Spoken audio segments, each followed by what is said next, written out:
الحمد للہ رب العالمین والصلاة والسلام علی رسولہ الکریم اما بعد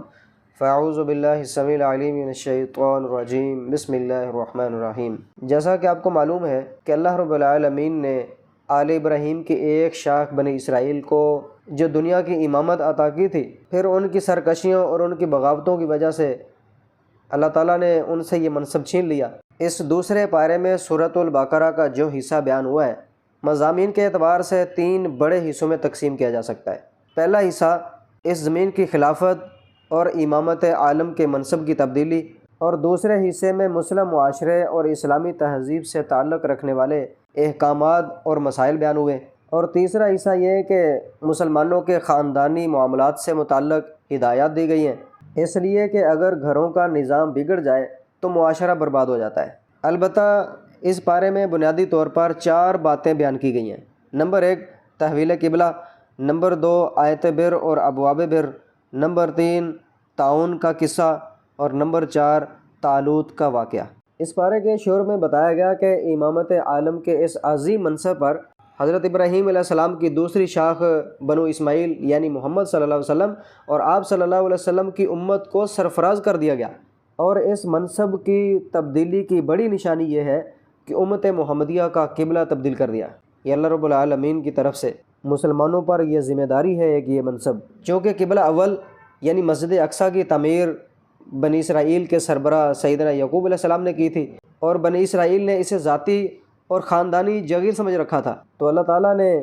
اس قبلہ اول کو ختم کر کے بیت اللہ کو قبلہ بنا دیا، اور یہ بیت اللہ حضرت اسماعیل علیہ السلام نے تعمیر کیا۔ یہ دونوں باتیں تورات کے اندر بھی موجود ہیں، لیکن اس کے باوجود وہ اپنی حرکتوں سے باز نہ آئے۔ نبی کریم صلی اللہ علیہ وسلم مکہ مکرمہ میں رہتے ہوئے نبوی زندگی کے 13 سال تک، اور ہجرت کے بعد مدینہ میں بھی تقریباً 16 یا 17 مہینوں تک مسجد اقصیٰ کی طرف منہ کر کے نماز ادا کرتے رہے۔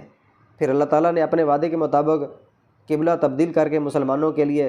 بیت اللہ کو قبلہ قرار دے دیا۔ اور جو اس پارے کے بنیادی طور پر 5 پوائنٹ بیان کیے گئے تھے، اس میں دوسرا پوائنٹ یہ تھا کہ آیت بر اور ابواب بر۔ آیت بر اور ابواب بر یہ کیا ہے؟ آیت بر اس آیت کو کہا جاتا ہے لیس البر ان تولوا وجوہکم قبل المشرق والمغرب، کیونکہ بہت سارے لوگ صرف مسلمان ہونے اور قبلے کا احترام کو ہی کافی سمجھتے ہیں، اعمال میں کوتاہی کرتے ہیں اور سمجھتے ہیں کہ یہی محبت اور احترام میں ہماری نجات کے لیے کافی ہوگا،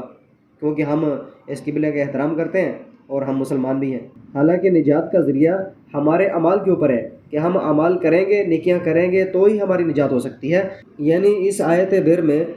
عقائد، عبادات، معاملات، معاشرت اور اخلاق کے احکامات اجمالی طور پر جو ذکر کیا گیا ہے،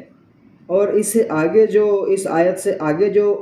آیات ہیں ان کو کہا جاتا ہے ابواب بر یعنی نیکی کے دروازے۔ تو ابواب بر کے حوالے سے جو ایک لمبی تفصیل اللہ تعالیٰ نے اس صورت کے اندر بیان کی ہے، جیسے کہ ان کی تفصیل یہ ہے: صفا مروہ کی سعی کرنا، مردار، خون، خنزیر کا گوشت اور غیر اللہ کے نام پر ذبح کرنا، ان کی حرمت بیان کی گئی ہے۔ پھر قصاص، وصیت، روزے، اعتکاف، حرام کی کمائی، قمری تاریخ، جہاد، حج، انفاق فی سبیل اللہ، ہجرت، شراب، جوا، مشرکین سے نکاح، حیض میں جمع کرنا، الا کیا ہوتا ہے، طلاق، عدت، رضاعت کے مسائل،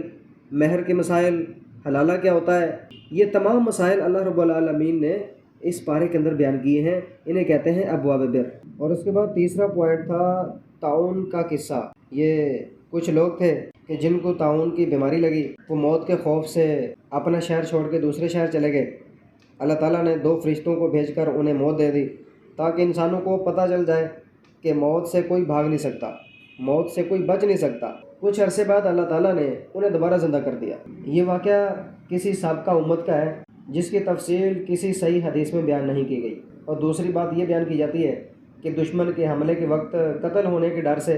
حالانکہ یہ ہزاروں کی تعداد میں تھے، اس کے باوجود مقابلہ کرنے کی بجائے اپنے گھر بار چھوڑ کے بھاگ پڑے، لیکن بھاگ کر وہ موت سے بچ نہ سکے۔ اللہ تعالیٰ نے ان سب پر موت طاری کر دی، اور پھر اللہ تعالیٰ نے ان پر کرم فرمایا، انہیں زندہ کر دیا۔ اللہ تعالیٰ نے اس آیت میں یہ اشارہ دیا ہے کہ بندہ موت سے کتنا بھی بچ جائے، کہیں بھی چلا جائے، لیکن موت اس کو آ کر ہی رہے گی، وہ موت سے بچ نہیں سکتا۔ نمبر 4